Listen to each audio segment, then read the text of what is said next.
Hello दोस्तों, कैसे हैं आप सब। तो हम लोग पिछले लेक्चर में पढ़े थे कूलॉम का नियम।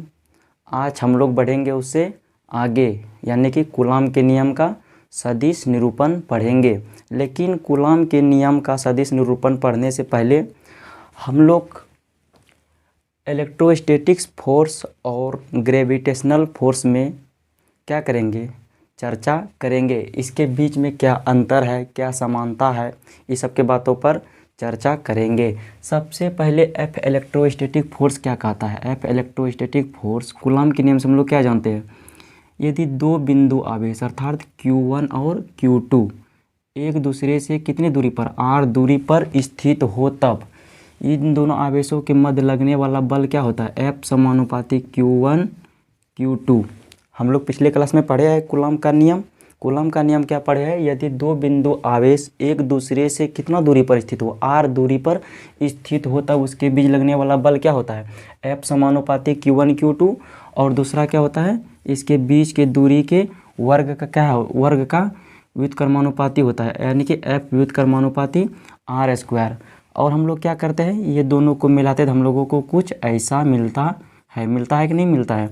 अब हम लोगों का पता नहीं किसने ऐसा करके दिया जिसे आज हम लोगों को भुगतना पड़ रहा है, यानी कि कुछ अलग नहीं, यानी कि जैसे यहाँ समानता का चिन्ह हटाने के लिए हम लोगों को क्या करना पड़ता है, कुछ कांस्टेंट लेना पड़ता है। यानी कि हम लोग यहाँ लेंगे के Q1 Q2 upon r square. ये हो गया हम लोगों का एफ इलेक्ट्रोस्टैटिक फोर्स, जहाँ के का मान कितना होता है, के का मान होता है 9 × 10⁹ न्यूटन मीटर स्क्वायर पर कूलम्ब स्क्वायर। हम लोग सबसे पहले क्या देख लिए, एफ इलेक्ट्रोस्टैटिक फोर्स देख लिए। अब हम लोग देखेंगे ग्रेविटेशनल फोर्स। क्या देखेंगे, ग्रेविटेशनल फोर्स। ग्रेविटेशनल फोर्स किसके मध्य लगता है, दो द्रव्यमानों के मध्य। यानी कि मान लिया ये कोई वस्तु है जिसका द्रव्यमान है m1 और ये कोई वस्तु है जिसका द्रव्यमान है m2। क्या है, हम लोग सबसे पहले मान लिए दो वस्तु है कोई जो एक दूसरे से r दूरी पर स्थित है और इसका द्रव्यमान है m1 और इसका द्रव्यमान है m2। तो F समानुपाती यहाँ भी हो जाएगा m1 m2। यानी कि कहने का तात्पर्य ये हुआ कि वस्तु जितना बड़ा बड़ा रहेगा, यानी उसका द्रव्यमान जितना अधिक होगा, उसके बीच में लगने वाला क्या होगा, ग्रेविटेशनल फोर्स उतना ही अधिक होगा। होगा कि नहीं होगा, हाँ होगा। यहाँ तक क्लियर है। फिर ये भी क्या होता है, ये भी दूरी के वर्ग का व्युत्क्रमानुपाती होता है, यानी कि F व्युत्क्रमानुपाती r स्क्वायर। अब हम इन दोनों को मिलाएंगे तो हम लोगों को क्या मिलेगा, m1 m2 upon r square.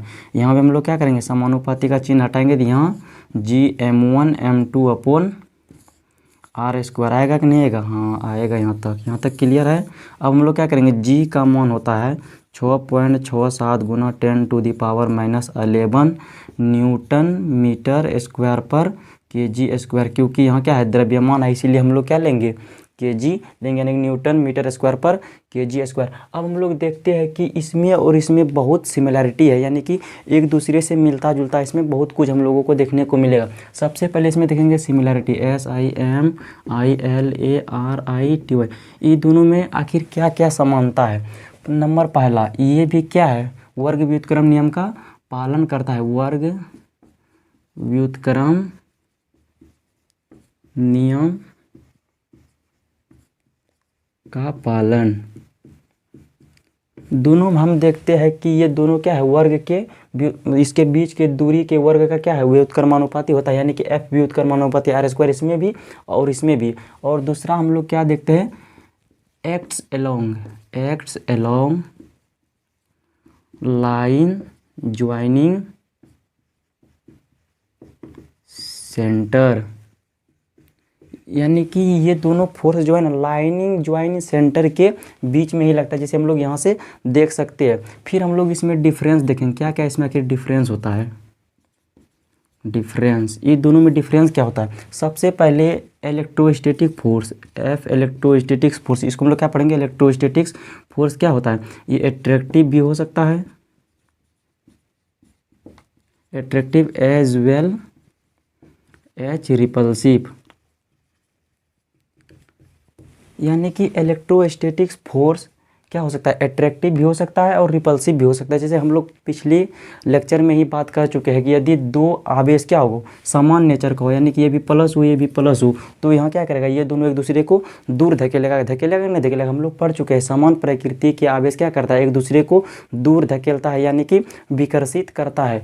और विपरीत प्रकृति के आवेश यानी कि विपरीत प्रकार के आवेश प्लस माइनस या माइनस प्लस रहेगा तो ये दोनों को आकर्षित करेगा। तो हम लोग यहीं से इसका परिभाषा दिए कि इलेक्ट्रोस्टैटिक फोर्स क्या होता है, या तो आकर्षित होगा या तो प्रतिकर्षित होगा। फिर हम लोग देखते हैं एफ ग्रेविटेशनल फोर्स, ये हमेशा क्या होता है, ऑलवेज अट्रैक्टिव, ऑलवेज अट्रैक्टिव, यानी कि दो द्रव्यमान कहीं भी हो, यानी कि दो वस्तु एक दूसरे को जैसे देखा चिपकना शुरू, ऐसे चिपकना शुरू हो जाएगा, यानी कि ये हमेशा क्या होता है, हमेशा ये होगा, ये हमेशा आकर्षित होगा, यानी कि दो वस्तु एक दूसरे को हमेशा आकर्षित करता है। फिर हम लोग इसमें दूसरा डिफरेंस क्या देखते हैं, दूसरा डिफरेंस ये देखते हैं कि एफ इलेक्ट्रोस्टैटिक्स फोर्स, यानी कि इलेक्ट्रोस्टैटिक्स फोर्स क्या होता है, मीडियम डिपेंडेंट, मीडियम डिपेंडेंट, यानी कि मीडियम डिपेंडेंट ये कैसे हुआ, यहाँ जो एफ इलेक्ट्रोस्टैटिक फोर्स, यहाँ के का मान जो होता है ना, ये अलग अलग माध्यम के लिए के का मान अलग अलग होता है, जल के लिए अलग होता है, हवा के लिए अलग होता है। इस तरह से क्या होता है, इलेक्ट्रोस्टैटिक फोर्स मीडियम पर डिपेंड करता है, यानी अलग अलग मीडियम में इसका मान अलग अलग होता है। जबकि ग्रेविटेशनल फोर्स क्या होता है, independent of medium, independent of medium, यानी कि ये क्या है, ये इन मीडियम से क्या होता है, स्वतंत्र होता है, इसका मान हर जगह सेम होता है, जल में निकाले तो भी, हवा में निकाले तो भी, खाने के बाद पेट में निकाले तो भी, चांद पे निकाले तो भी, यानी कि इसका मान हर जगह सेम होता है। आशा करते हैं कि यहाँ तक समझ में आ गया होगा, यानी कि ग्रेविटेशनल फोर्स और इलेक्ट्रोस्टैटिक्स फोर्स में क्या डिफरेंस होता है, क्या समानता होता है, हम लोग देख लिए। अब हम लोग इस पर आधारित कुछ क्वेश्चन कर सकते हैं। जैसे मान लिए कि इलेक्ट्रॉन, दो इलेक्ट्रॉन एक दूसरे से r दूरी पर स्थित है, कितना दूरी पर स्थित है, सबसे पहले हम लोग देखें क्या इलेक्ट्रोस्टैटिक्स फोर्स और ग्रेविटेशनल फोर्स में क्या डिफरेंस होता है, क्या समानता होता है, और ये एक दूसरे के बीच कैसे लगता है, हम लोग ये देख लिए।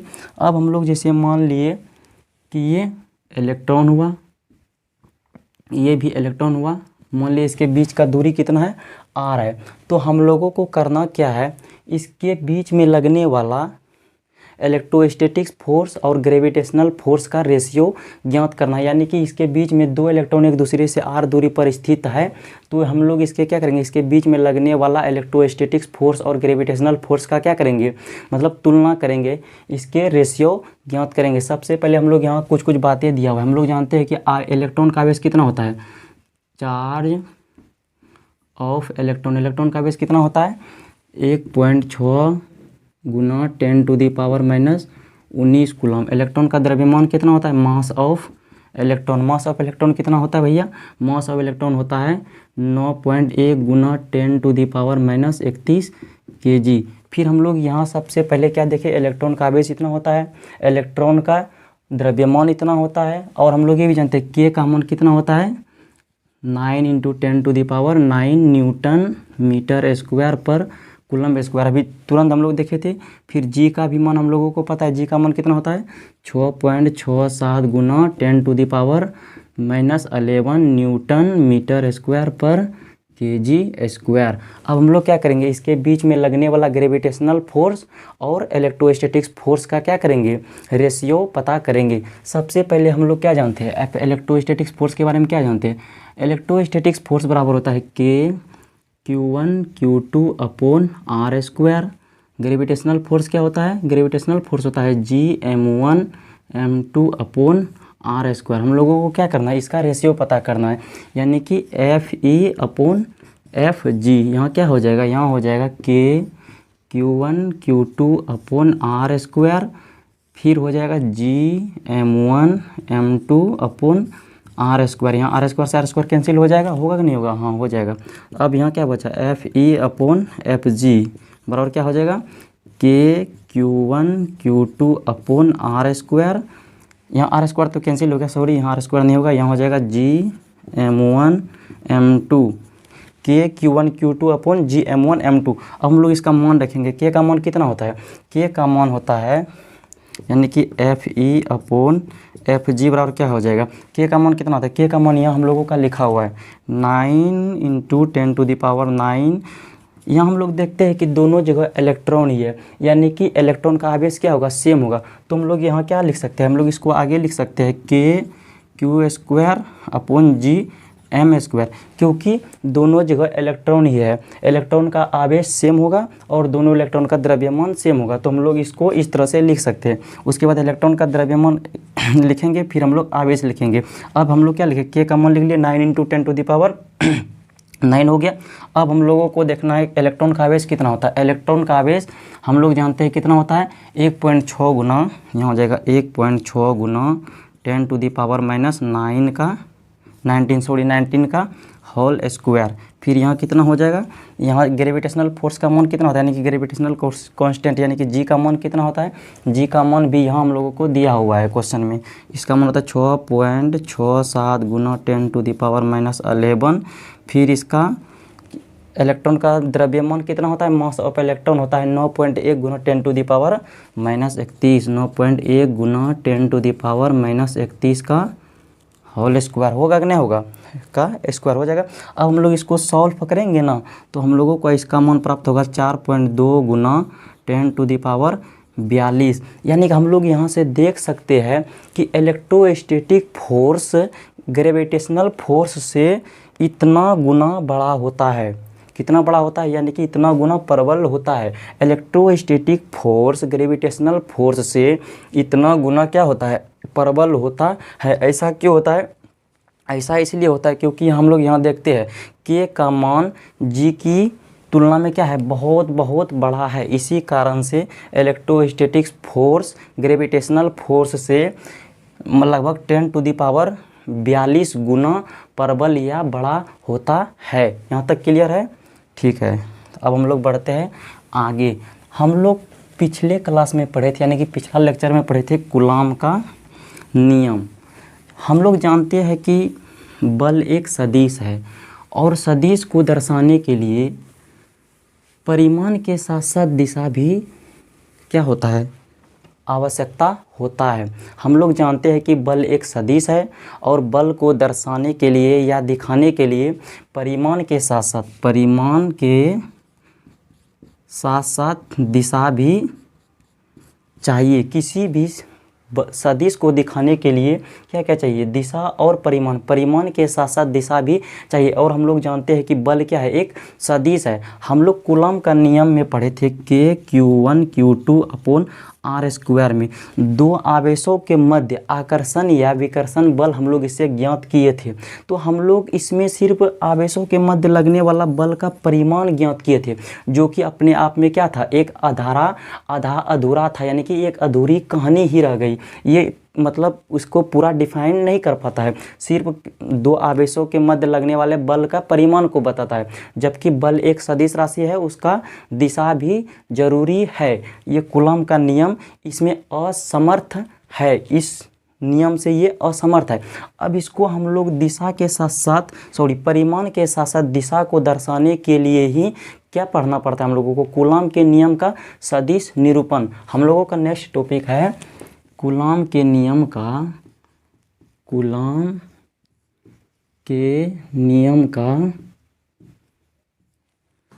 सदिश निरूपण।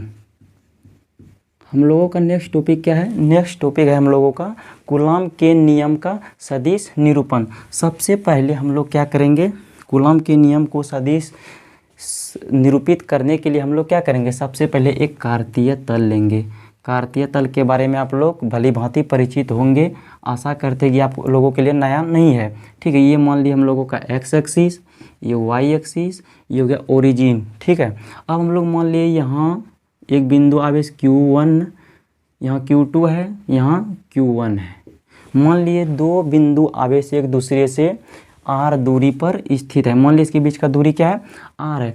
हम लोग जानते हैं कि समान प्रकार के आवेश एक दूसरे को क्या करता है, प्रतिकर्षित करता है अथवा अपने से दूर धकेलता है। धकेलता कि नहीं धकेलता है? हम लोग आज 5 लेक्चर तक तो यही पढ़ते हुए आए ना कि समान प्रकार के आवेश क्या होता है और समान प्रकार के आवेश एक दूसरे को क्या करता है। तो हम लोग यहाँ मान लिए क्या है, दोनों आवेश समान नेचर के हैं, यानी कि दोनों प्लस प्लस के हैं।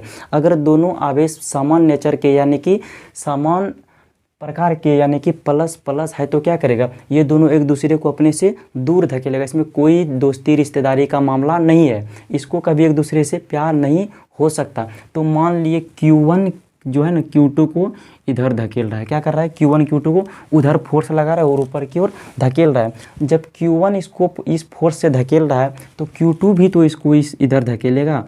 तो मान लिए Q1 के कारण Q2 पर आरोपित बल क्या है, F21, यानी कि Q1 के कारण Q2 पर आरोपित बल क्या हो गया, F21। यानी इसको हम लोग क्या पढ़ेंगे, force on two due to one, force on two due to one, यानी कि Q1 के कारण आवेश Q2 पर आरोपित बल सदिश F21। इसको हम लोग मान लिए क्या है, सदिश F21, यानी कि Q1 के कारण Q2 पर आरोपित बल F21। उसी तरह से Q1 पर Q2 के द्वारा आरोपित बल यानी कि force on one due to two, इसको हम लोग क्या करेंगे, force on one due to two, इसको मान लेंगे यानी कि सदिश F12, force on one due to two, यानी कि Q1 पर बल किसके कारण, आरोपित बल Q2 के कारण। और इसका मान लिए यहाँ से इसका स्थिति सदिश है, सदिश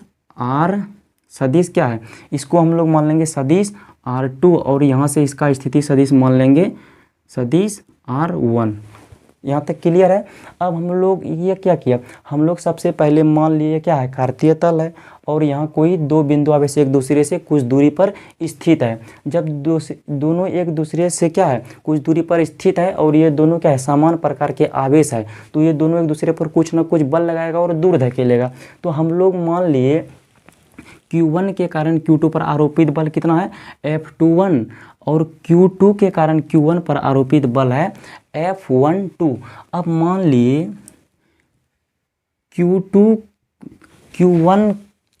के सापेक्ष Q1 का स्थिति सदिश, यानी कि Q2 के सापेक्ष किसका सदिश, Q2 के सापेक्ष मतलब होता है एक दूसरे के मिलता जुलता, इसको नहीं बोलेंगे, इसको क्या बोलेंगे, इसकी अपेक्षा, यानी कि इसकी तुलना करके Q2 के सापेक्ष Q1 का स्थिति सदिश को हम लोग मान लिए R12। इसको हम लोग क्या पढ़ेंगे, इसको हम लोग बोलेंगे Q2 के सापेक्ष Q1 का स्थिति सदिश को हम लोग मान लिए R12। अब फिर Q2 का स्थिति सदिश Q1 के सापेक्ष, फिर Q2 का स्थिति सदिश Q1 के सापेक्ष हम लोग इसको मान लिए R21। यहाँ तक क्लियर है। अब हम लोग यहाँ पे कौन क्या है, हम लोग यहाँ पे लिखेंगे नहीं, आप लोगों को PDF नोट्स में दिया हुआ रहेगा, आप लोग वहाँ से जा कर के लिख सकते हैं। हम लोग सिर्फ यहाँ देखेंगे कि कौन क्या है नहीं है, इसका परिमाण और मान पता करेंगे, लेकिन हम लोग यहाँ उतना लिखने का काम नहीं करेंगे। यहाँ हम लोगों को देख लिए फोर्स ऑन, यानी कि यहाँ F21 क्या है, सबसे पहले हम लोग देखेंगे F21। इसको हम लोग क्या पढ़ेंगे, फोर्स ऑन टू, यानी कि Q2 पर बल Q1 के कारण। हम लोग इसको ऐसे भी बोल सकते हैं Q2 पर आरोपित बल Q1 के कारण। फिर यहाँ F12 यहाँ क्या है, यहाँ Q1 पर बल Q2 के कारण। यहाँ तक क्लियर है। अब हम लोग फिर देखेंगे यहाँ क्या है, यहाँ हम लोगों का है R12, यानी कि R12 हम लोग इसको क्या बोलेंगे, Q1 का स्थिति सदिश, Q1 का स्थिति सदिश, Q1 का स्थिति सदिश किसके सापेक्ष, Q2 के सापेक्ष। क्या है भैया, ये क्या है हम लोगों का, ये R12 हम लोगों का Q1 का स्थिति सदिश Q2 के सापेक्ष। फिर हम लोगों का यहाँ दूसरा है R21, यानी कि Q2 का स्थिति सदिश किसके सापेक्ष, Q1 के सापेक्ष। यहाँ तक क्लियर है। अब हम लोग कूलॉम के नियम से क्या जानते हैं, हम लोग कूलॉम के नियम से जानते हैं नाउ, हम लोग कूलॉम के नियम से क्या जानते हैं, दो आवेशों के मध्य लगने वाला बल बराबर क्या होता है, K Q1 Q2 upon are square. ये किसका नियम कहता है? कूलम का नियम कहता है। हम लोग इसी को लिखेंगे। सबसे पहले हम लोग यहाँ पे लिखेंगे, इसका मदद से क्या लिखेंगे? फोर्स इसके पर Q2 पर Q1 के कारण कितना बल लगेगा। हम लोग सबसे पहले लिखेंगे फोर्स ऑन 2 ड्यू टू 1। हम लोग कूलम के नियम से क्या जानते हैं? कूलम के नियम से हम लोग जानते हैं कि Q1 Q2 upon are square. हम लोग मान लिए है इसके बीच का डिस्टेंस कितना है? आर है। तो यहाँ कूलम के नियम से क्या है? स्क्वायर होता है आर स्क्वायर, तो हम लोग लिख दिए आर स्क्वायर। अभी इसका सिर्फ हम लोगों को क्या हुआ? परिमाण पता है। अभी ये अधूरा है, इसका हम लोगों को दिशा पता नहीं है। अब हम लोग दिशा पता करने के लिए क्या करते हैं? यूनिट वेक्टर लेते हैं। Unit vector. अब यहाँ बात आती है कि यूनिट वेक्टर किसको कहते हैं? यूनिट वेक्टर हम लोग किसको बोलेंगे? जैसे मान लिए ए कोई वेक्टर है। अब ए का यूनिट वेक्टर पता करने के लिए हम लोग क्या करेंगे? इसको मोड ए कर देंगे, यानी कि किसी वेक्टर को उसके परिमाण से भाग देने पर, फिर से सुनेंगे, किसी वेक्टर को उसके परिमाण से भाग करने पर हमको जो प्राप्त होता है उसी को बोलते हैं यूनिट वेक्टर। ये क्या करता है? किसी सदिश की मतलब किसी की दिशा को बताता है, इसीलिए हम लोग इसका लिखेंगे अब यूनिट वेक्टर। यानी कि फोर्स ऑन 2 ड्यू टू 1, यानी कि फोर्स ऑन 2 यानी Q1 के कारण Q2 पर आरोपित बल क्या है? F21। और इसका स्थिति सदिश क्या है? Q1 का। Q1 का स्थिति सदिश हम लोग देखते हैं कि इधर से है, इधर ऊपर की ओर है कि नहीं है? इसका Q1 का स्थिति सदिश ऊपर की ओर है, यानी कि R21। इसका स्थिति सदिश क्या है? इसका स्थिति सदिश है R21। एक कैप इसको हम लोग पढ़ेंगे R21 का कैप। R21 का कैप मतलब हुआ इसका यूनिट वेक्टर, जो कि परिमाण के साथ साथ दिशा को भी निरूपित करता है। यहाँ तक क्लियर है? ठीक है, इसको हम लोग मान लेंगे इक्वेशन फर्स्ट। इसको नाम दे दिए इक्वेशन फर्स्ट। हम लोग क्या देखें? Q1 के कारण Q2 पर आरोपित बल, उसी तरह से हम लोग देखेंगे Q2 के कारण Q1 पर आरोपित बल। तो हम लोग यहाँ से लिख सकते हैं फोर्स ऑन 1 ड्यू टू 2 बराबर क्या हो जाएगा? के Q1 Q2 upon are square. और इसका यूनिट वेक्टर क्या होगा? इसके देखे थे, इसका यूनिट वेक्टर यहाँ से क्या होगा? R12 होगा। यहाँ से इसकी दिशा किधर है? नीचे की ओर, यानी कि R12। इसको हम लोग लिखेंगे R12 का कैप। यहाँ तक क्लियर है? हाँ क्लियर है। इसको मानेंगे इक्वेशन 2। हम लोग देखते हैं कि इक्वेशन और 2 को हम लोग क्या करेंगे? सबसे पहले हम लोग लिखेंगे फ्रॉम इक्वेशन 1। हम लोग इक्वेशन 1 को लेंगे फ्रॉम 1। हम लोगों का इक्वेशन 1 क्या है? यानी कि इक्वेशन फर्स्ट हम लोगों का F21 बराबर क्या है? के Q1 Q2 upon are square cap R21 का कैप। हम लोग यहाँ पे सबसे पहले देखते हैं कि ये R21 को हम लोग इसको समझेंगे R21 का कैप, यानी कि R21 का कैप ये कहाँ से आया है? हम लोग क्या किए? सदिश R, ये क्या है? सदिश R21 हम लोग क्या किए? इसको भाग दिए किसके? इसका परिमाण से भाग दिए तो हमको ये मिला। जब हम लोग देखते हैं कि R21 इसका दिशा इधर है, किधर है? ऊपर की ओर। इसका दिशा ऊपर की ओर है, क्योंकि इसी का यूनिट वेक्टर ये है, इसी से निकाला गया है। तो हम लोग देखते हैं कि R21 का दिशा किधर है? ऊपर की ओर है, और R12 का दिशा नीचे की ओर है। यानी कि ये दोनों बराबर है लेकिन दिशा में विपरीत है। तो हम लोग इसको लिख सकते हैं R12 का कैप बराबर माइनस क्या हो जाएगा? माइनस R21 का कैप। या हम लोग इसको ऐसे भी लिख सकते हैं R21 का कैप बराबर माइनस R12 का कैप। ऐसा होगा? हाँ ऐसा हो जाएगा। क्यों? क्योंकि हम लोग इसको कहाँ से निकाले हैं? हम लोग इसको ये वेक्टर से निकाले, यानी कि ये सदिश से निकाले हैं। किसी सदिश को उसके परिमाण से भाग देने पर हम लोगों को क्या मिलता है? यूनिट वेक्टर मिलता है। हम लोग इसके बदले में यहाँ क्या लिख सकते हैं? जैसे हम लोग देखिए F21 बराबर हो जाएगा के Q1 Q2 upon are square. हम लोग इसके बदले देखें तो क्या लिख सकते हैं? R21 के बदले हम लोग क्या लिख सकते हैं? R21 के बदले हम लोग माइनस ऑफ R12 लिख सकते हैं। R12 का कैप लिख सकते हैं नहीं लिख सकते हैं? हाँ लिख सकते। क्यों नहीं लिख सकते? क्योंकि ये दोनों दिशा में क्या है? विपरीत है, लेकिन है दोनों आपस में बराबर, सिर्फ दिशा में विपरीत है। तो हम लोग इसको ऐसे लिख सकते हैं। अब हम लोग इसको आगे अगर देखेंगे तो हम लोग यहाँ इसको देखें, जैसे हम लोग इसको देखेंगे ई माइनस को हम लोगों को कुछ देर के लिए भूल जाना है। हम लोग इस ई देखेंगे कोई समीकरण में इसका मान है। हम लोग सबसे पहले यहाँ देखेंगे यहाँ कितना, ये कहाँ पे दिया हुआ है। सबसे पहले कैप R12 का कैप, R12 का कैप। हम लोग देखते हैं कि इक्वेशन टू में इतना दिया हुआ, यानी कि हम लोग इसके बदले किसको लिख सकते हैं, फोर्स ऑफ, यानी कि F12 माइनस, हम लोग यहाँ से ऐसा लिख सकते हैं कि नहीं लिख सकते हैं। तो हम लोग यहाँ देखते हैं कि यह क्या हो रहा है, क्रिया प्रतिक्रिया,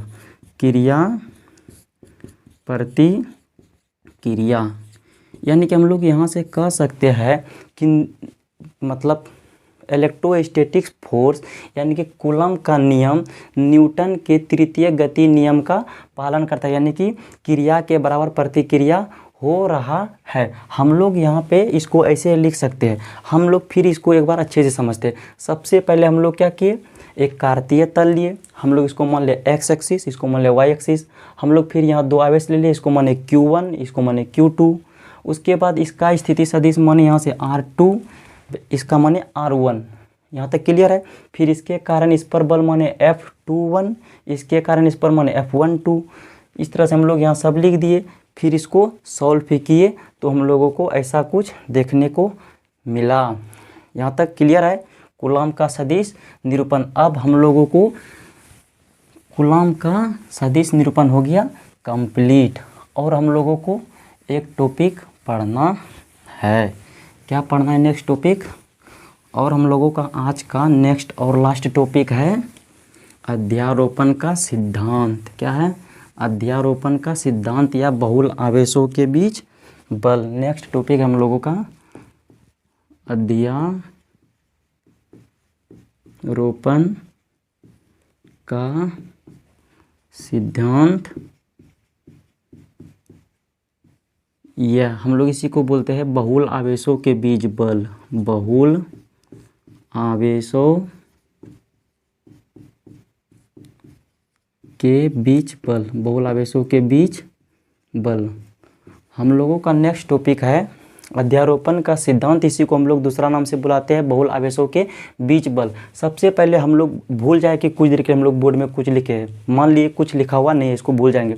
सबसे पहले हम लोग मान लिए ये है Q2 आवेश, ये है Q1 आवेश। हम लोगों को अगर कोई कहेगा, क्या कहेगा, अगर हम लोगों को कोई कहेगा कि भैया Q1 और Q2 के बीच लगने वाला फोर्स निकालो, तो हम लोग क्या करेंगे, झट से कूलॉम का नियम लगाएंगे और इसको निकाल देंगे।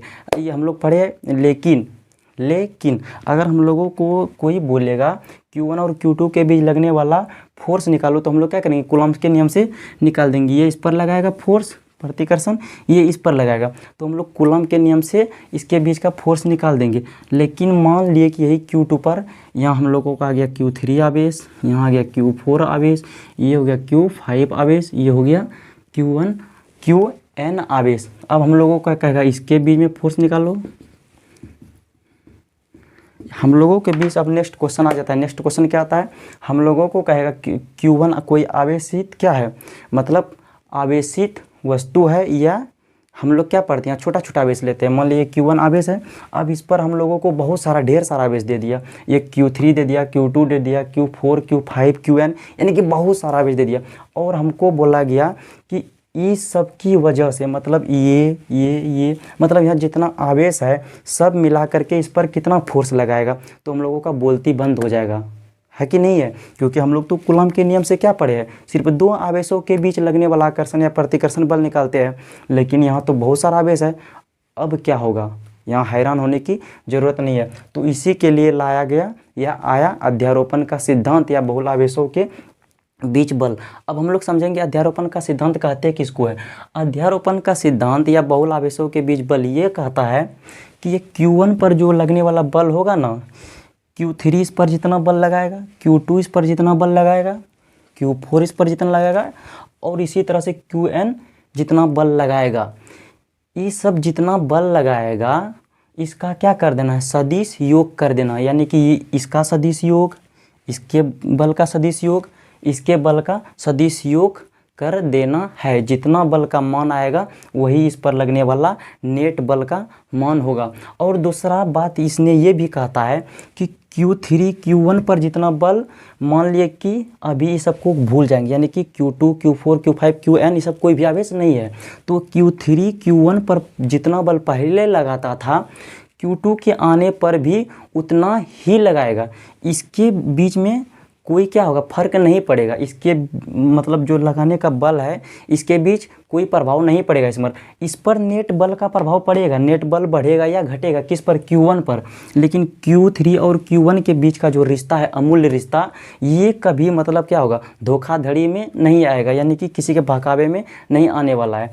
जितना Q3 Q1 पर पहले लगाता था उतना ही Q2 के आने के बाद भी लगाएगा, QN के आने के बाद भी लगाएगा। ये दोनों इस पर उतना ही लगाएगा, वैसा ही कार्य करेगा जो इसके अनुपस्थिति में भी करता था। लेकिन अब हम लोग बोलेंगे कि फिर इसके होने से क्या फ़र्क पड़ा। भाई हम तो तभी से बोल रहे हैं कि Q3 Q1 के बीच जितना बल पहले लगता था अभी भी उतना ही लगेगा। लेकिन ये सब के आने से इस पर कोई प्रभाव नहीं पड़ करके Q1 पर नेट फोर्स जो होगा ना उसका मान या तो घटेगा या तो बढ़ेगा। ये कहता है हम लोगों किसका, अध्यारोपण का सिद्धांत। हम लोग इस पर हम लोग नेट मान यानी कि नेट फोर्स क्या लिख सकते हैं, हम लोग इसको मान लिए कि Q1 पर यानी Q3 के कारण इस पर कितना बल लगता है, F13 यानी कि फोर्स ऑन 1 ड्यू टू 3। फिर इसको हम लोग मानेंगे क्या, इस पर लगता है, इसको मान लेंगे F12, इसको मानेंगे F14, इसको F15, इसको F1 force on 1 due to N, यानी कि Q1 पर QN के कारण आरोपित बल। अब हम लोग क्या करेंगे, इस सब का सदिश योग कर देंगे, यानी कि F नेट बराबर हो जाएगा F नेट किस पर, Q1 पर। Q1 पर लगने वाला कुल बल का मान हो जाएगा, कितना होगा, जितना Q3 के कारण लगता है, Q3 के कारण कितना लगता है, force on 1 due to 3 plus force on 1 due to 2 plus force on 1 due to 4, इसी तरह से dot dot plus force on 1 due to N। इस तरह से इस पर हम लोग कुल नेट बल का मान निकाल सकते हैं। ये हम लोग किससे सिर्फ संभव हो सकता है, ये सिर्फ अध्यारोपण के सिद्धांत से ही हो सकता है। तो आज का टॉपिक बस हम लोगों का इतना ही था। तो आप लोग जाइए डिस्क्रिप्शन बॉक्स में PDF नोट्स का लिंक दिया हुआ है और वहाँ कुछ प्रैक्टिस क्वेश्चंस भी है, वहाँ जाइए खूब प्रैक्टिस कीजिए और अच्छे से इस सब को प्रिपेयर कीजिए। और आज का टॉपिक यहीं ख़त्म करते हैं, तब तक के लिए बाय बाय, टेक केयर।